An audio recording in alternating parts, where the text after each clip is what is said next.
అస్సలు మీ జంట సెట్టే కాలేదమ్మా.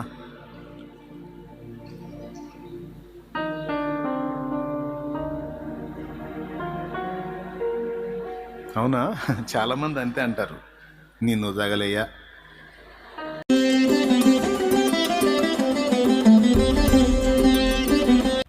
మెసేజ్లు వస్తున్నాయా? మెసేజ్లు. ఏంది అలా ఉన్నావు? ఒంట్లో బాగాలేదా? నిన్నటి నుంచి గమనిస్తున్నాను. నీకు తెలుసా, 2 రోజుల నుంచి నేను అన్నం కూడా తినలా. ఇటుపక్క నుంచి. ఎందుకని అంటే నువ్వు అలా ఉన్నావు కదా. మీ ఆయన ఏమన్నా కొట్టాడా, తిట్టాడా? చాలా స్ట్రగుల్ ఫేస్ చేస్తున్నాను నిజంగా. నాకైతే అసలు ఫుడ్ కూడా సహించట్లేదు. మీకెందుకు, మీరు తినండి. ఎలా తినమంటావు? ఆహా, భర్త దగ్గరేమో నరకం, వీడి మాటల్లోనేమో పరలోకం. రంగు రంగుల ఆకర్షణలే విత్తనాలయేనా, రాకాసి మోకాలే స్నేహాలే నీకు ఉరులుగా మారేనా. అసలు నువ్వు ఇంత చక్కగా ఉన్నావు, మీ ఆయన ఏంటి మే? అస్సలు మీ జంట సెట్టే కాలేదమ్మా.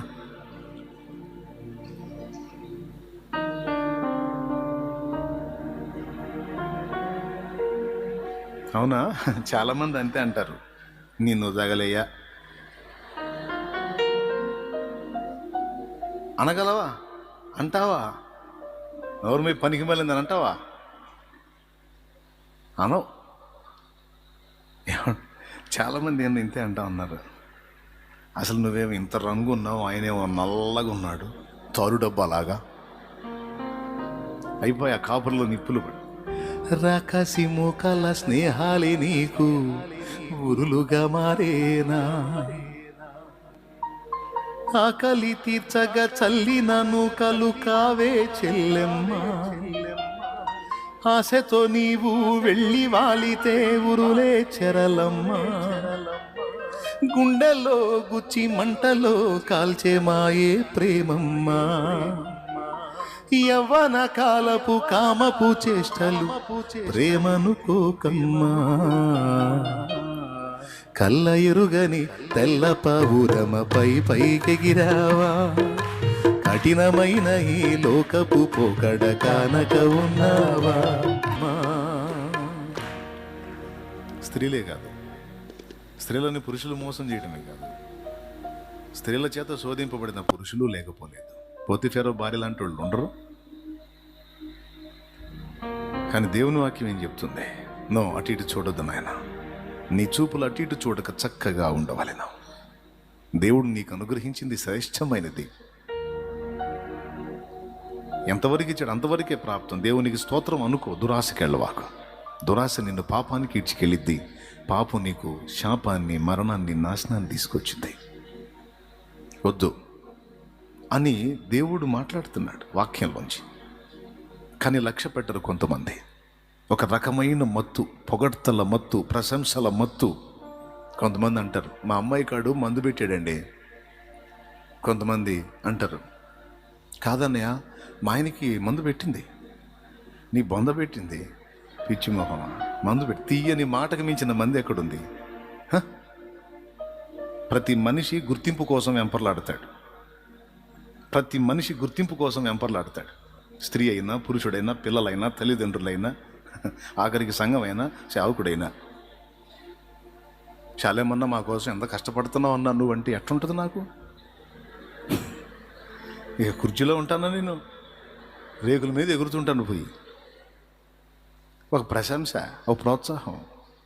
ఒక వ్యక్తిని గుర్తించటంలో, ఒక వ్యక్తిని గుర్తించి గౌరవించి ఘనపరిచి మాట్లాడటంలో చాలా భయంకరమైన ఆకర్షణ ఉంటుంది. ఉంటుంది. అది 100 మందుల కంటే ఎక్కువ పనిచేసింది. అది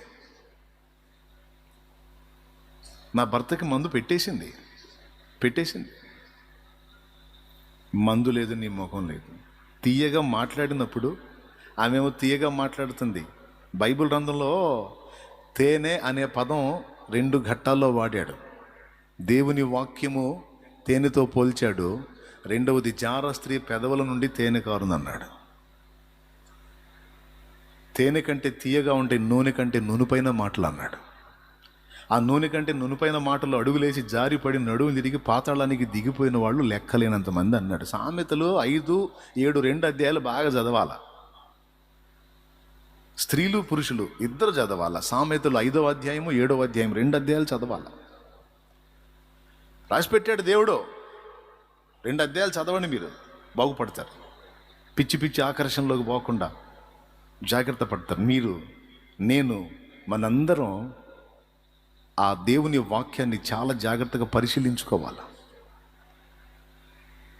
నిన్ను నన్ను ప్రేమించి మన కోసం ప్రాణం ఇచ్చిన యేసయ్యతో మనం ప్రేమలో పడదాం, ఆయన్ని ప్రేమిద్దాం.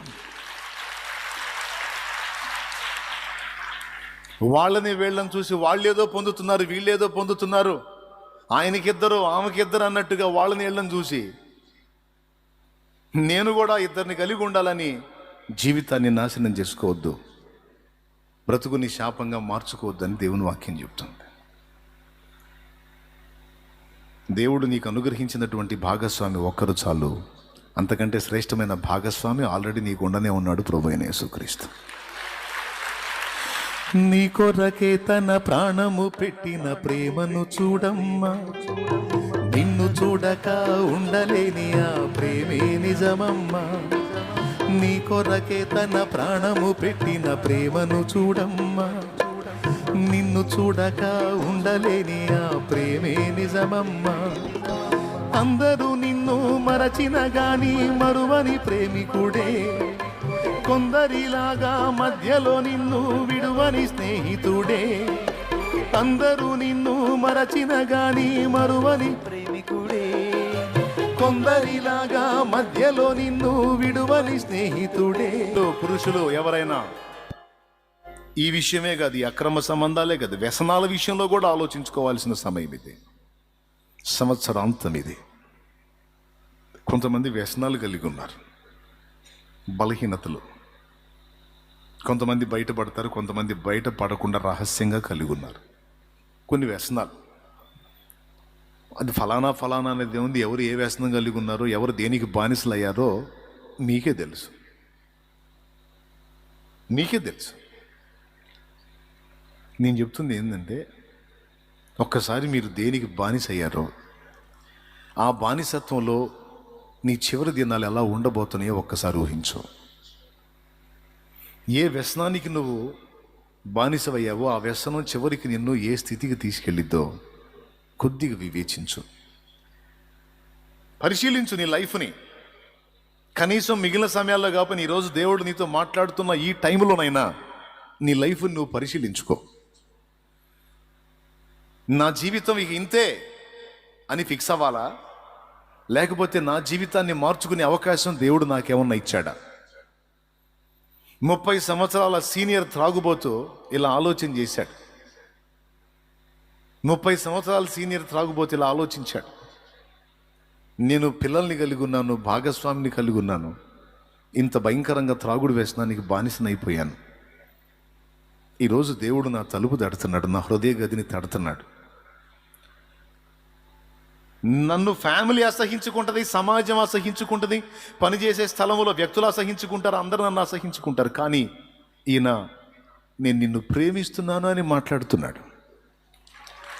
నువ్వు నా తట్టు తిరిగినట్లయితే నీకు ఒక నూతన జీవితాన్ని ఇస్తానని కూడా మాట్లాడుతున్నాడు. నీ పాపములన్నిటినీ ఇదిగో నేనే మోసాను అంటున్నాడు. జల ప్రవాహంలో కొట్టుకుపోతున్న వాడికి ఒక బలమైన చెట్టు దొరికినట్లుగా దొరికాడు నాకు. నేను ఈయన్ని హత్తుకొని ఒక నూతన జీవితంలోకి వెళ్ళాలా, లేకపోతే ఈ ఆధారాన్ని కూడా అశ్రద్ధ చేసి విస్మరించి ఇక పూర్తిగా నేను పతన వైపుకే వెళ్ళిపోవాలా? ఒక చిన్న ఆలోచన.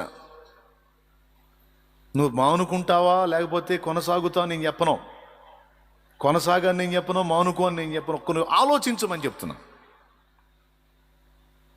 నువ్వు ఇప్పటిదాకా ఏం జీవితం జీవించావో కొంచెం వెనక్కి తిరిగి చూసుకో. సమాజంలో గౌరవం పోయింది, ఫ్యామిలీలో గౌరవం పోయింది, కట్టుకున్న భార్య లెక్క చేయని స్థితి వచ్చింది, కన్న పిల్లలు లెక్క చేయని స్థితికి వచ్చారు, నిన్ను కన్నవాళ్ళు కూడా చస్తే పోయిద్దిరా నువ్వు అనే పరిస్థితికి వచ్చింది జీవితం. దాన్ని అలానే కొనసాగించాలనుకుంటున్నావా? ఏ నోళ్ళైతే తిట్టి దూషించి ఘోరంగా మాట్లాడినాయో అదే నోళ్ళు నిన్ను ప్రశంసించేటట్టు చేస్తా, నా మాట విను అనే దేవుని మాట విని ఆ నూతన జీవితంలోకి వెళ్ళాలనే ఆలోచన కలిగి ఉన్నావా? కొంచెం నువ్వు పరిశీలించుకోవాల్సిన సమయం, విమర్శించుకోవాల్సిన సమయం. ఒక్కసారి వెనక్కి తిరిగి చూడు. ఇది కదా నీ లైఫ్, నేను దాన్ని మార్చి చూపిస్తాను అని దేవుడు పిలుస్తున్నాడు. ఒక నూతనమైన అధ్యాయం నేను ప్రారంభిస్తాను, నా మాట విని లోబడతావా? నేను చెప్పినట్టు అడుగులేస్తావా? అందరూ నీ చావు కోరుతున్నారు, నేను నువ్వు బ్రతకాలని ఆశిస్తున్నాను, బాగా బ్రతకాలని ఆశిస్తున్నాను, సవాల్కరంగా జీవించాలని ఆశిస్తున్నాను, సమాజానికి, కుటుంబానికి, సంఘానికి ఒక ఆశీర్వాదకరమైన పాత్రగా నిన్ను తీర్చిదిద్దాలని ఆశ కలిగి ఉన్నాను. ఒక మాటలో చెప్పాలంటే నీలాంటి వాళ్ళనే నేను వెతుకుతున్నాను అంటాడు ఆయన. నీలాంటి వాళ్ళ కోసమే నేను ప్రాణం పెట్టి నీలాంటి వాళ్ళని వెతుకుతున్నాను నేను అంటాడు ఆయన. నేను నీకు పనికిరాను ప్రభు అని నువ్వు అంటావేమో, లేదు, నువ్వు కావాలి నాకు. నా మాట విని నీ జీవితాన్ని నాకు అప్పగిస్తే నేను దాన్ని తీర్చిదిద్దుతాను అని దేవుడు పిలుస్తున్నాడు. ఆనాడు నన్ను పిలిచాడు. 21 సంవత్సరం ప్రాయంలో, 15 ఏళ్ల వయసు నుంచి 21 సంవత్సరం వయసులో, ఈ 6 సంవత్సరాలు 5 సంవత్సరాల నిడివిలో లోకంలో ఉన్న చాలా విషయాలు నేను చూశాను. ఆ చిన్న ప్రాయంలోనే చాలా విషయాలు చూసేశాను. ఒక అంధకారమయమైన జీవితంలోకి ప్రయాణం చేశాను. దేవుడు పిలిచాడు, ఆశ్చర్యకరమైన వెలుగులోకి రమ్మని పిలిచాడు. దేవునికి స్తోత్రం.